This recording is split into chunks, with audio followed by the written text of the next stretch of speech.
So ito yung ground floor, guys.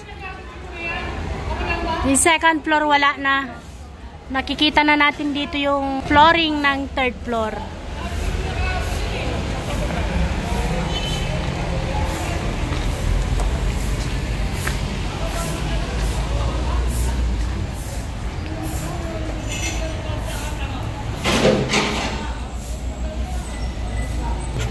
At kanina binuksan na nila yung gate dito. Ito yung gate ng school. Ito yung gate niya talaga eh. Sinirado na rin. Ano na? Ano yan? Ang school gate? Oo. Yung school na yan dyan. Ayan. Kawawa naman yung school, no? Oh. Yan yung kabayan. Na ano pa? Nasira pa yung ano. Ito pala yung pagitan. Kawawa sila, no? Oh? Kawawa naman yung school ko ginawa. Tapos, diba?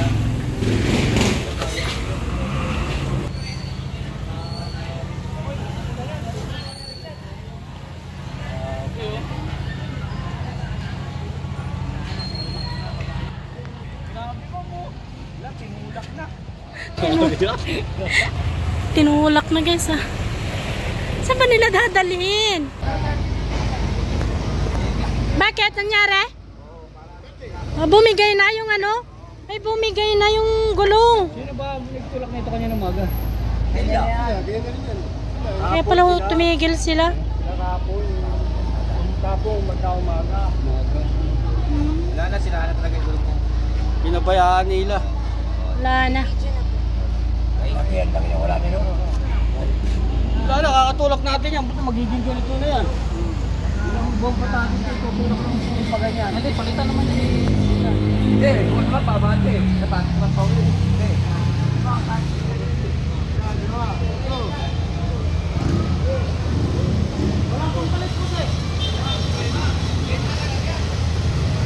Hindi talaga kasi siya umiikot, ma'am. Hindi umiikot yung gulong niya sa baba. Wala na, gas-gas man.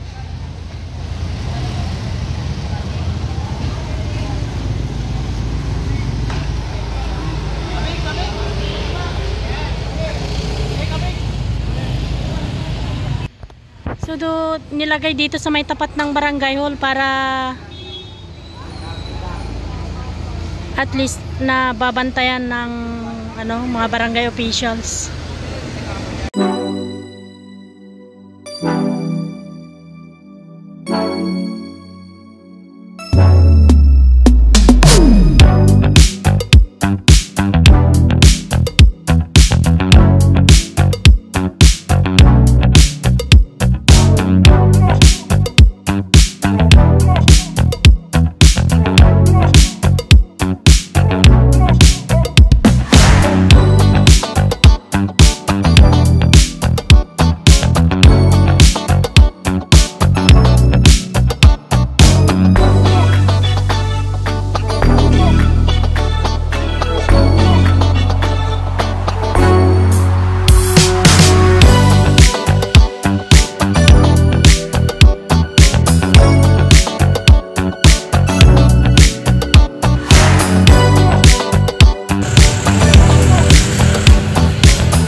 July 16, update po tayo sa ganap dito sa Barangay 313 na kung saan po ang kanilang barangay hall ay nandito sa Barangay 314.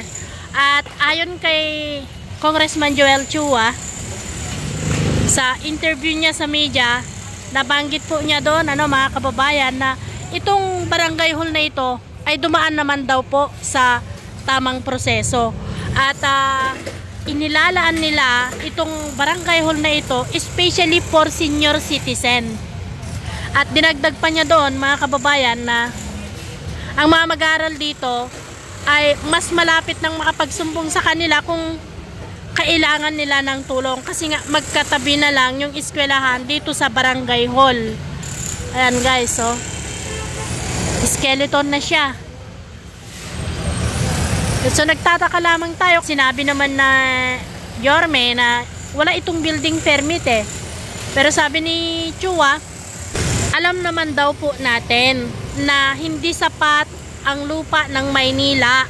Wala nang bakante na pagpatayuan pa ng mga barangay hall. Maraming mga barangay hall ang nakapatayo sa mga bangketa. Ito yung naisip nilang solusyon na dito ilagay yung barangay hall. At sana yung kabutihan daw ang makita ng kanyang mga kababayan kung bakit ipinatayo ang building na ito. Diba? Dahil alam naman niya yung bawat.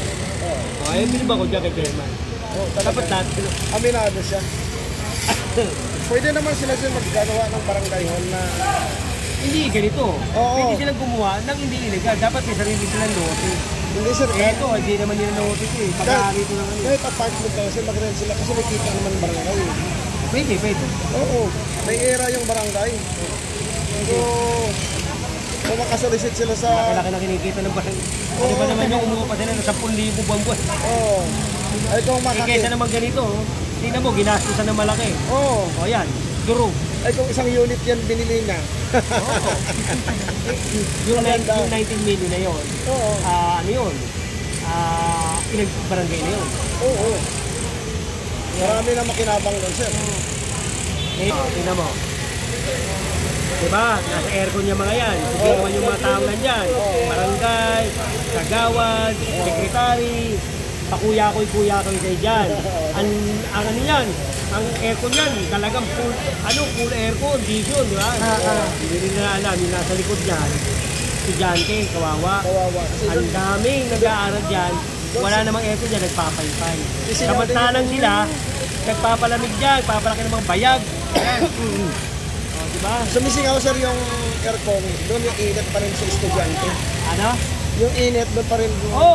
Diba aircon to? Ito aircon. Ito yung building. Siyempre yung init niya, papasok pa rin doon sa kabila. Estudyante. Hihigupin nyo kasi ventilation yun eh. Oo. Diba? Kaya hindi nila kawawa yung mga bata. Isa pa dyan, pag lumindol. Ayun lang. Diba kung pag lumindol yan, ang bagsak niyan, dito. pababa. Paano kung pag ganun? Yung pagkawawa na naman yung mga nag-aaral. Paano kung pag ganito dito, ang daming mamamatay? Marami. Diba? Hindi na naisip yan. Talagang... Yeah, pinagbabantayan natin para yung safety ng mga tao namin at saka yung mga taong dumadaan dyan, hindi na pupunta rito. Para safe. Tapos yung likod, nilalagyan namin ng mga net para yung usok. Talsik. Saka talsik ng bato, hindi na pupunta doon sa mga estudyante, baka mapasag yung mga salamin. Maganda nga po sa inyo.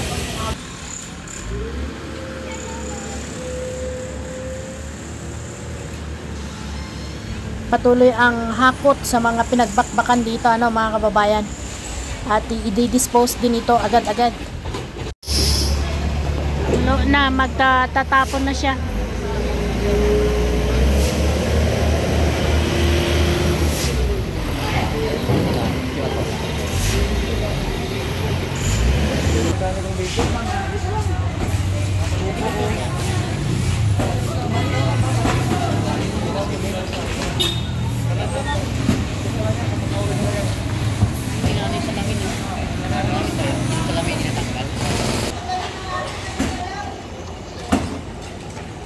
Binabakbak na yung pader na nakatapat sa salamin dito sa hagdanan. Hagdanan to guys. Nasa 3rd floor yung salamin.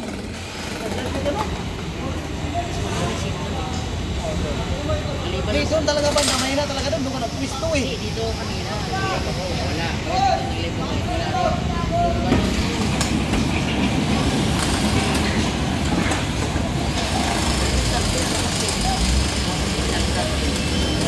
Anong saan din? Lakas mo dito.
ang bilis mag-dispose ng mga pinagpakpakan ang driver guys.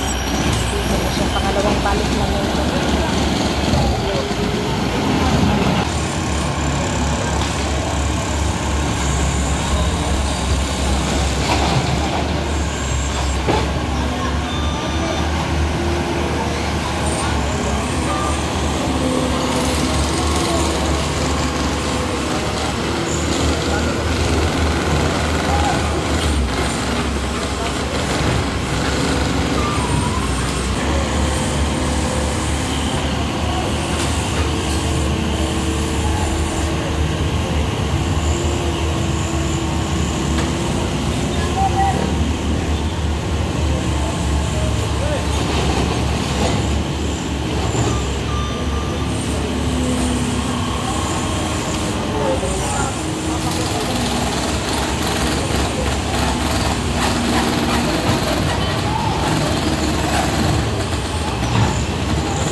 Guys, akyat nga tayo sa taas. Sir Ani, akyat lang kami saglit ha. Uy, ang daming bubog sir, ingat. Ito na, butas-butas oh. Hi Sir Paner, okay ka lang? Ito yung pinakamasipag si Sir Renato. Dandanan tayo akyat kasi Maraming bako dyan, mama. Kaya sir. hawakan. So dito naman no. Eh, ganito na pala sa taas sir. Ayan no. Yung sahig dito. Lahat ng floor.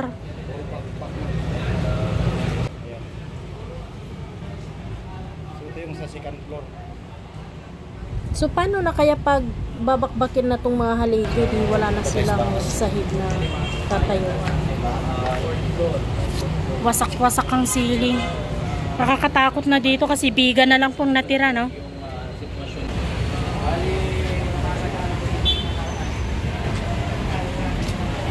Ayan, nasisilip na natin dito yung Arellano Manila North High School. Yung Nara.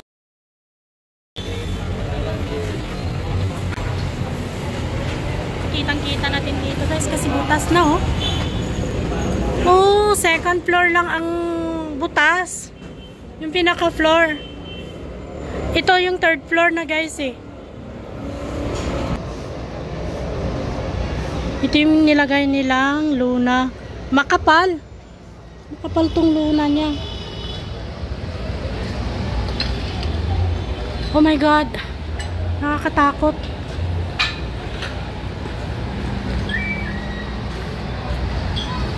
Ayan, nasa tuktok na tayo. Mas mataas pa tayo sa Nara na. Dito yung tinumba nila na ano, salamin.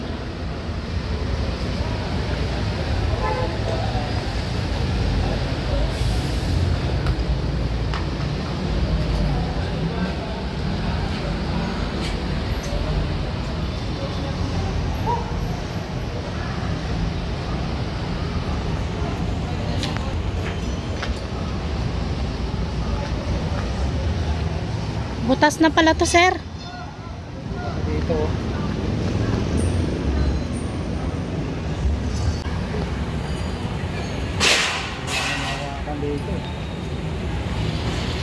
Nakakatakot na to kasi open po yung both sides ng building ay wasak na.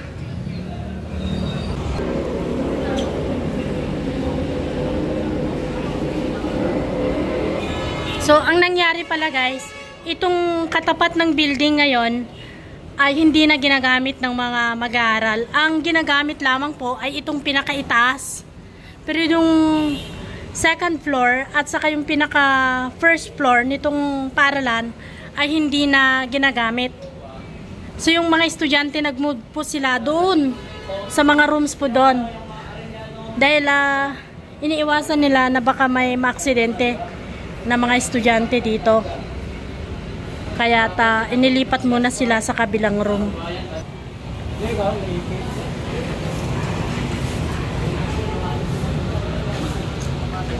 Medyo madulas.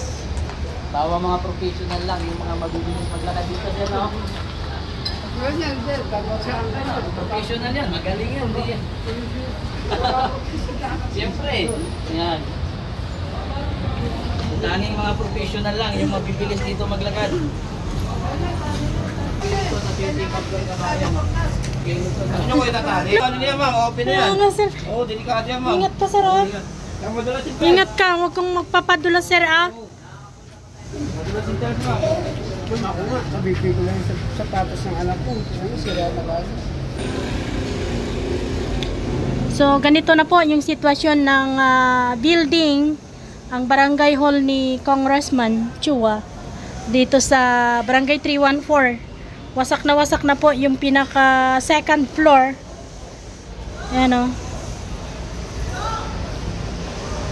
At mag-ingat lamang pag umakyat sa taas kasi nakakatakot.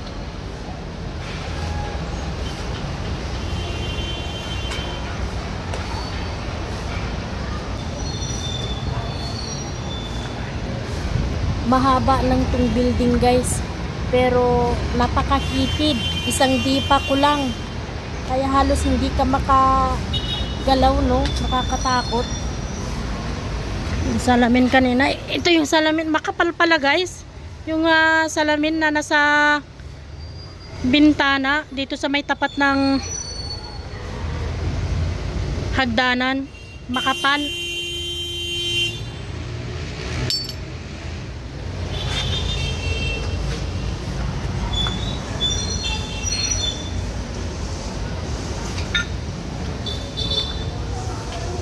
Ang daming bukbok dyan, oh.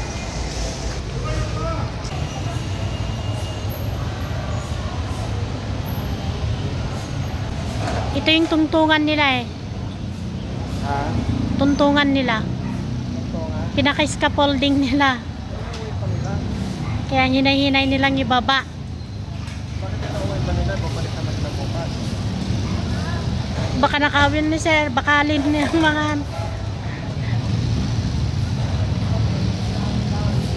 Lagyan mo lang ng harang yan.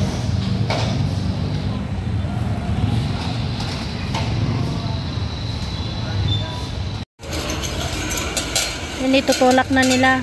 Dahil tapos na yung trabaho, ipapagilid nila tong barikada. So nakita nyo, guys, bago nila iwanan tong lugar, ay malinis po yung kalsada. Orong dyan, bangga man. Orong dyan kasi yung bangga. Okay. Alright. Alis ka dyan. Tama na yan. Tama na. Okay na.